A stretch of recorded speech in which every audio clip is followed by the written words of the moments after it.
எல்லாருக்கும் வணக்கம். மதுரை ஏர்போர்ட்டில் நம்மளுடைய நண்பர்கள், நண்பிகள், தோழர்கள், தோழிகள் எல்லாருமே வந்து இருக்கிறாங்க. முதல்ல அவங்க எல்லாருக்குமே என்னுடைய மதுரை மக்கள் எல்லாருக்குமே என்னுடைய வணக்கம். உங்களுடைய அன்புக்கு வந்து கோடான கோடி நன்றிகள். நான் இன்னைக்கு போகிறது வந்து ஜனநாயகன் படத்தினுடைய வேலைக்காக போகிறேன். கொடைக்கானல் ஒரு ஷூட்காக போகிறேன். கூடிய சீக்கிரமே உங்கள் மதுரை மண்ணுக்கு நம்ம கட்சி சார்பாக வேறு ஒரு சந்தர்ப்பத்தில் உங்கள் எல்லாரையும் மீட் பண்ணி நான் பேசுகிறேன். பட் இன்றைக்கி ஒரு 1 ஹவரில் நாங்கள் லேண்ட் ஆகி நான் அவங்க எல்லாருமே பார்த்துட்டு நான் வந்து என் வேலையை பார்க்க நான் போயிடுறேன்.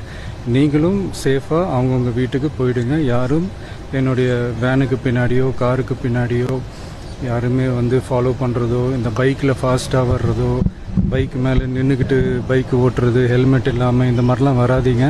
ஏன்னா அந்த காட்சியெல்லாம் பார்க்குறதுக்கே மனசுக்கு வந்து ரொம்ப பதட்டமாக இருக்குது. ஸோ கூடிய சீக்கிரமே வேறு ஒரு சந்தர்ப்பத்தில் உங்கள் எல்லாரையும் நான் மீட் பண்ணி நான் பேசுகிறேன். அது வரைக்கும்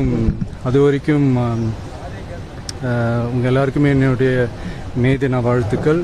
love you all and see you all. And இதை வந்து நான் மதுரை ஏர்போர்ட்டில் இந்த மெசேஜை என்னால் கன்வே பண்ண முடியுமான்னு எனக்கு தெரியல. அங்கே சிச்சுவேஷன் எப்படி இருக்குன்னு எனக்கு தெரியல. அதனால தான் இங்கேயே நான் சொல்லிட்டு நான் கிளம்புறேன். தேங்க்யூ.